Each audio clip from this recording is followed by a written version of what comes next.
I'm Josh from Lustria Lives, and today is a budget hammer video. So this is something I'm trying because the prices on Games Workshop minis keep raising, and a lot of people like myself don't really enjoy using third-party minis. That limits a lot of the tournaments I can go to in my area.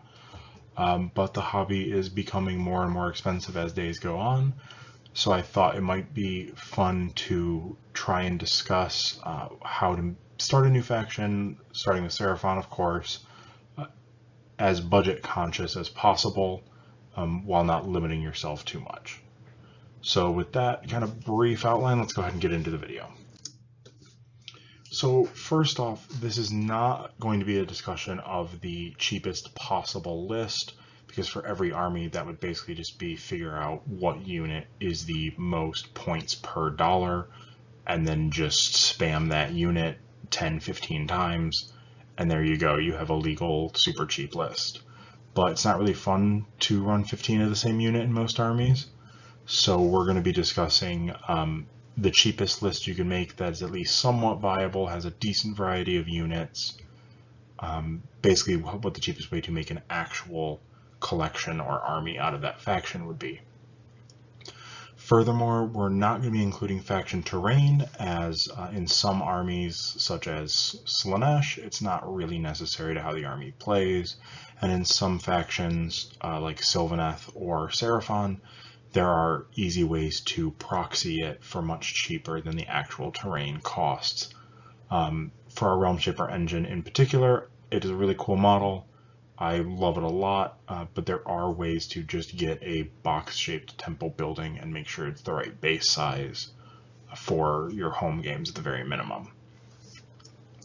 Also, we're not going to be including allies, incarnates, or third-party models. Like I said, I know a lot of people just aren't a fan of using third-party models. Third-party models is always just going to be the cheapest way to go, but sometimes it's hard to find specific sculpts in as high quality as GW makes, or you limit yourself on tournaments. Allies and incarnates is just to avoid repetition in these videos. The general rule of thumb is going to be that the Kronspine incarnate will always save you money in your lists because it is 480 points for only $60, and very few armies have something that competes with that value. So any list in this entire series, you can take out 480 points of models, put in an incarnate, and it will be cheaper. But that's kind of boring to say that in every single video, so I'll just put it in this guideline section here and call it good.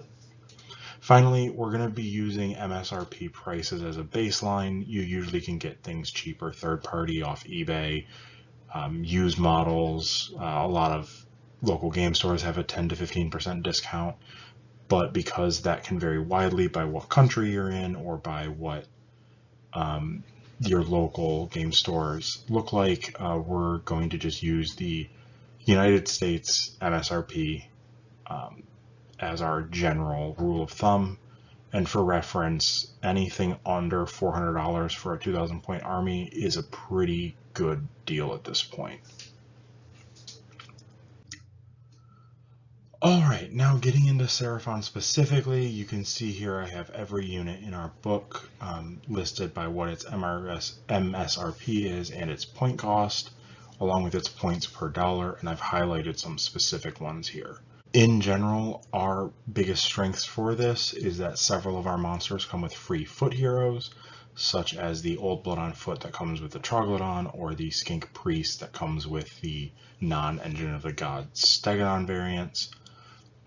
There are a few other great value units, such as the Hunters of Huanchi box, and there are opportunities to stretch a lot of this even further with conversion. There's a very popular guide on Lustria Online on how to take the Saurus start collecting and turn it into like a full 1,000 point army just by itself with a little bit of clay sculpting and some conversions.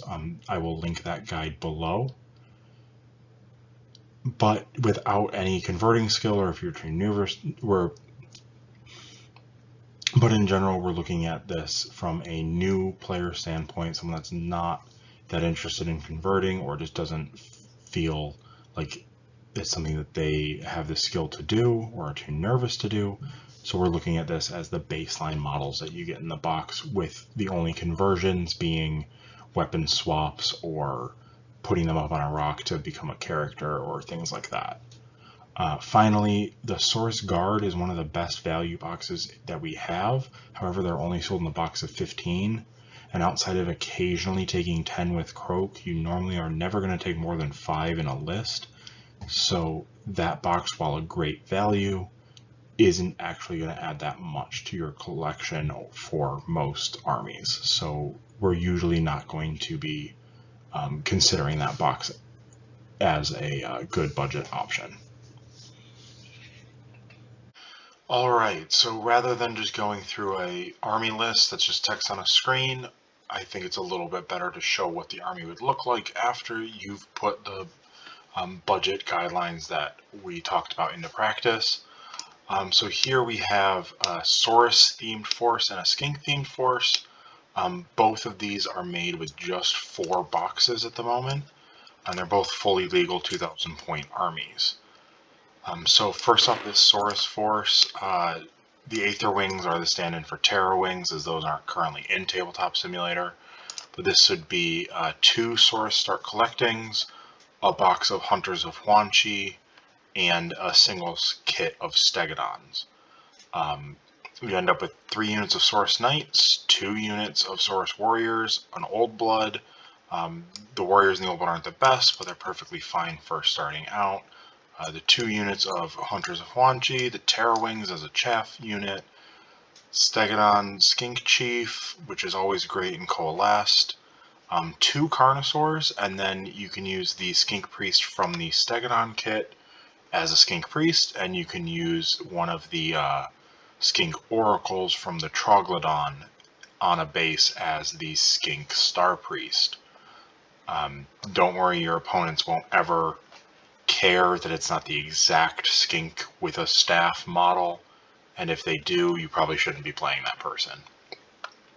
But this comes out to 1990 points and is only $350 MSRP for it, or at least in the US.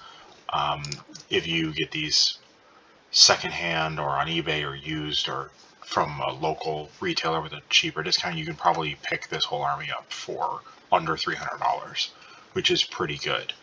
And like I said earlier, there is a guide on Lustry Online on how to take this even farther, converting the remaining models in the Start Collecting into extra characters.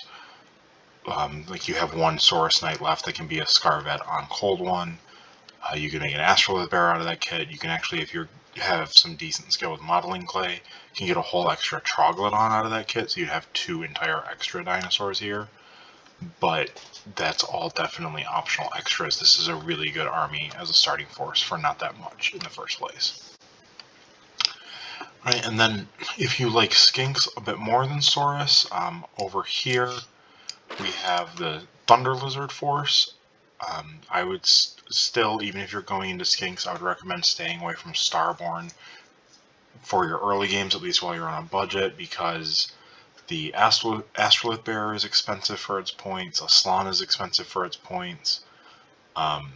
You have to get extra models for summoning, like you probably have to have extra 2 units of skinks and some salamanders just for summoning purposes, and it's almost impossible to do that from a budget-friendly standpoint, so you can just start with something like this and then expand into Starborn later as you grow your collection.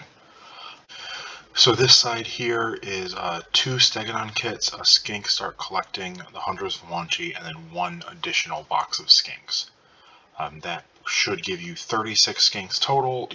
And then you can find 4 extra between the extra crew member that comes with the Bastillodon, and then grabbing a couple of crew off of the Stegodons if you want to be really budget conscious, or you can pick up another box of Skinks, or